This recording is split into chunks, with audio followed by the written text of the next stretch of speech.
जी दोस्तों, स्वागत है आपका नए दिन की नई शुरुआत में। आज हम आपको वो पार्ट दिखा रहे हैं जिसमें कि हम अगले नेक्स्ट डे में हमने क्या करना है। कल जो इस स्टोन को पानी के अंदर या सीलर के अंदर जैसे आपने देखा था कि हमने डुबोया, और आज जो स्टोन है अपने उसी कलर में वापस आ चुका है, जो कि उसका कलर मिंट रॉक फेस है, उस कलर में वापस आ गया है। जो उसका टैन है वो वैसे ही दिख रहा है जो स्टोन के अंदर जो थोड़ा बहुत होता है। और इसके ऊपर हमने वही सीलर जो है वो उसके ऊपर छिड़काव किया, और वो जो सीलर है वो भी इसके ऊपर अब एक स्टीप बन के, पानी की बूंद बन के जैसे उसके ऊपर एज इट इज़ ही है, वो उसके अंदर एब्जॉर्ब नहीं हो रहा है। तो इस प्रक्रिया को हम बिफोर एप्लीकेशन कोटिंग कहते हैं। तो आप देख रहे होंगे कि अभी हमारा जो है स्टोन एप्लीकेशन का काम जो स्टार्ट हो चुका है, जिसमें कि हमने एक एल पत्ती लगाई हुई है। ये एज पर आप देख रहे होंगे नीचे कि इसके अंदर 2-2.5 इंच की जगह छोड़ी हुई है।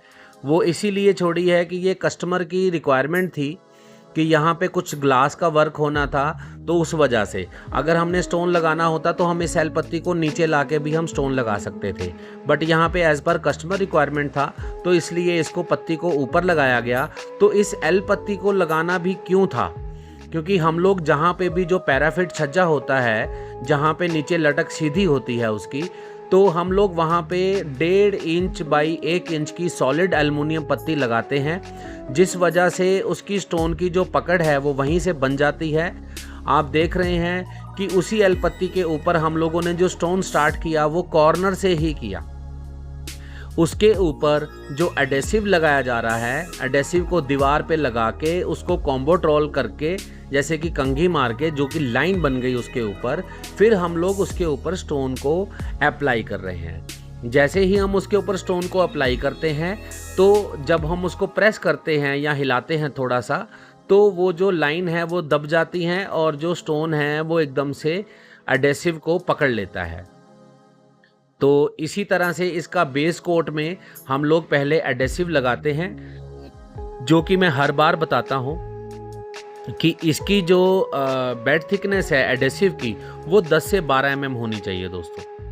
क्योंकि अगर एडेसिव हम 10 से 12 mm बेड थिकनेस में लगाते हैं तो उसके ऊपर जब हम कॉम्बोट्रोल जो है वो वही बेड थिकनेस दर्शाता है। जब हम कॉम्बोट्रोल को 45 डिग्री एंगल में लेके खींच देते हैं तो वही आपकी बेड थिकनेस क्रिएट करता है। तो बेड थिकनेस क्रिएट जो कंघी होती है या कॉम्बोट्रोल जिसको हम कहते हैं वही क्रिएट करता है। उसके जो कट्स बने होते हैं वहीं से बेड थिकनेस बनती है उसकी। आप कोई भी कॉम्बोट्रोल परचेज करेंगे, मैसन लुक को मैं आपको सबको समझा रहा हूँ, ये बताना चाह रहा हूँ कि जब आप कॉम्बोट्रोल या कंघी परचेज करते हो तो उसी में आप उनको बता सकते हो कि मुझे 10 mm बेड थिकनेस वाला कंघी चाहिए, मुझे 12 mm वाला बेड थिकनेस वाला कंघी चाहिए, या मुझे 8 mm बेड थिकनेस वाला कंघी चाहिए। क्योंकि मोज़ैक की बेड थिकनेस अलग होती है, स्टोन की टाइप के हिसाब से उसकी बेड थिकनेस अलग अलग एडेसिव की बनानी पड़ती है। तो इसीलिए हम लोग आपको समझाते हैं कि उसको जो बेड थिकनेस है एडेसिव की वो कैसे, किस रेशो में कितनी होनी चाहिए। अगर कोई किसी को नहीं समझ आ रहा, अगर कोई कंफ्यूज होगा, मेरा वीडियो पूरे इंडिया में या किसी भी कंट्री में कहीं से भी देख रहे हैं, तो आप मेरे को टेलीफोनिकली या व्हाट्सअप कॉल पे भी मेरे से बात कर सकते हैं।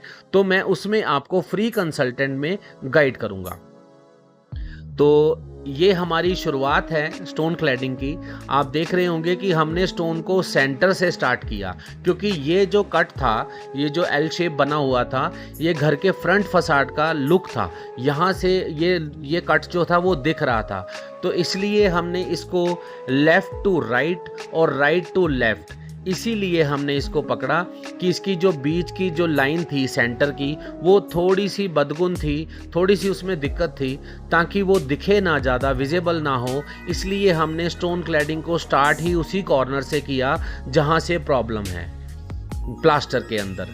तो हमने वहाँ पे थोड़ा सा बेड थिकनेस हमें बढ़ाना पड़ना था, क्योंकि जो ऊपर टॉप पे ग्रेनाइट लगा हुआ है उस ग्रेनाइट के अंदर ही हमें स्टोन लेके आना था, क्योंकि स्टोन तो अंदर आ नहीं सकता, क्योंकि ऊपर ज़्यादा उसका लेवल बाहर नहीं निकाला गया था, उसका प्रोजेक्शन जो था ग्रेनाइट का वो बाहर नहीं निकाला गया था।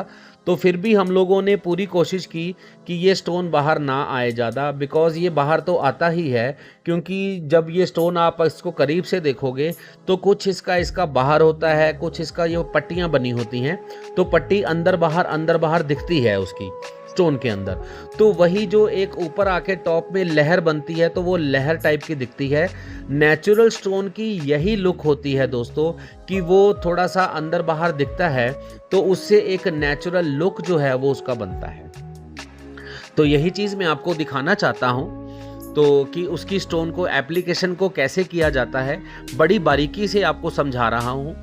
और जो एल पत्ती के ऊपर आप देख रहे होंगे कि हमने लेवलर भी रखा है, इसलिए लेवलर रखा है क्योंकि जो पत्ती है वो तो लेवल में ही है, बट ऊपर की जो पहली लाइन है, अगर वो भी हम प्रॉपर लेवल में मान के चलेंगे, देख के चलेंगे उसको प्रॉपर, कहीं ना कहीं स्टोन में आगे पीछे ऊपर नीचे हो जाता है, तो हम उसको भी अगर देख के चलेंगे तो स्टोन एकदम लेवल में ऊपर तक जाएगा। तो इसी तरीके से आपको दिखाया जा रहा है कि जो एडेसिव जो लगाया जा रहा है वो वाइट कलर का है, क्योंकि वाइट कलर के एडेसिव के वाइट कलर के स्टोन के अंदर हम लोग एडेसिव भी वाइट यूज़ करते हैं। अगर ब्लैक कलर का स्टोन होगा तो उसमें ग्रे एडेसिव यूज़ किया जाएगा। अगर किसी भी और अलग कलर का स्टोन होता है तो दोस्तों मैं आपको गाइड भी कर सकता हूं कि उसमें कौन सा पिगमेंट डालना है, कौन सा कलर आप मैचिंग कलर डालिए और एडेसिव के अंदर ही उसको मिक्स कर दीजिए, बस दैट्स इट, हो गया। फिर वही कलर इंप्रेशन जो है स्टोन के ऊपर भी आएगा। तो ये बड़ी इंपॉर्टेंट चीज़ें होती हैं, तो जो मैं आपको बता रहा हूँ बड़ी बारीकी से आपको मैं बता रहा हूँ इनको, क्योंकि स्टोन को क्लैडिंग को एप्लीकेशन कैसे किया जाता है, आपने बहुत सारे ऐसे वीडियो देखे होंगे, मैंने भी यूट्यूब में बहुत सारे ऐसे वीडियोस देखे हैं, जिन वीडियोस में कि कई बार क्या होता है कि सिर्फ एप्लीकेशन दिखाई होती है, बट उसको कैसे कर रहे हैं, कैसे किया जाता है, वो नहीं बताया जाता है। तो हमारा मकसद दोस्तों बेसिकली यही होता है कि हम लोग उसकी प्रॉपर जो जानकारी जितनी हो सके हम उतनी ज़्यादा जानकारी दें, क्योंकि वीडियो के माध्यम से या प्रोडक्ट के माध्यम से जितना भी एप्लीकेशन के लिए जो भी उसके इंस्ट्रक्शंस होते हैं वो हम अकॉर्डिंग टू अलग अलग साइट वर्क हम लोग बताते रहते हैं कि उसको किस तरीके से एप्लीकेशन किया जाता है। तो यही एक बेसिक पर्पस होता है दोस्तों, कि जिस वजह से हम लोग स्टोन क्लैडिंग को कैसे करते हैं, उसमें किन किन चीज़ों का ध्यान रखना चाहिए, ये सब चीज़ें हम लोग गाइड करते हैं सर। तो अभी हमारा जो मिशन था आज का यही था कि हमने इस वाली वॉल को आज कंप्लीट करना था, क्योंकि एरिया ज़्यादा तो नहीं है, पर जो काम करने का जो पोजीशन है वो हाइट में है। हाइट में होने की वजह से इसमें टाइमिंग जो है थोड़ी ज़्यादा लगती है, तो तभी मैं आपको इसको थोड़ा वीडियो को फास्ट करके दिखा रहा हूँ, ताकि बारिश का माहौल बन गया था, बारिश शुरू होने वाली थी, तो हमारे टीम मेंबर ने फटाफट उसका इंतज़ाम किया और जो टैरपोलिन था वो उसके ऊपर डाल दिया और काम को हमने बंद नहीं होने दिया दोस्तों। तो जैसे ही बारिश बंद हुई टैरपोलिन को हटाया गया और ये जो ब्रश के साथ भैया सफाई कर रहे हैं वो जो एक्स्ट्रा एडेसिव है उसको निकाला जा रहा है। और ये देखिए आपके सामने जो दीवार के ऊपर प्रॉपरली जो एडेसिव है पेस्ट किया जा रहा है करंडी के साथ, और कॉम्बोट्रोल मीन्स कंघी के साथ उसको एकदम प्लेन जो है उसके ऊपर लाइन बना दी गई। तो ये लाइन ऑटोमेटिकली बन जाती है क्योंकि वो कंघी के ऊपर ही लाइंस होती हैं, तो वो बन गई जिससे कि बेड थिकनेस प्रॉपर हो गई। अब देखो आप कॉर्नर जो है वो कितना स्मूथ और कितना नेचुरल लग रहा है। ये बहुत ज़्यादा दिक्कत थी, इस कॉर्नर में काफ़ी अंदर गया हुआ था, बट हमें उसको ऊपर के टॉप ग्रेनाइट के साथ चिपकाना था, इसलिए हमने उसको उस तरीके से मूवमेंट में लेके गए। तो आप दोस्तों यहाँ तक आए हैं, हमारे चैनल में बने रहिए, लाइक शेयर सब्सक्राइब जरूर कीजिए और हमारे वीडियो को पूरा ज़रूर देखिए। अगर आपको वीडियो पसंद नहीं आती है तो आप हमें बताइए कि आपको क्या चीज़ इसमें अच्छी नहीं लगी दोस्तों।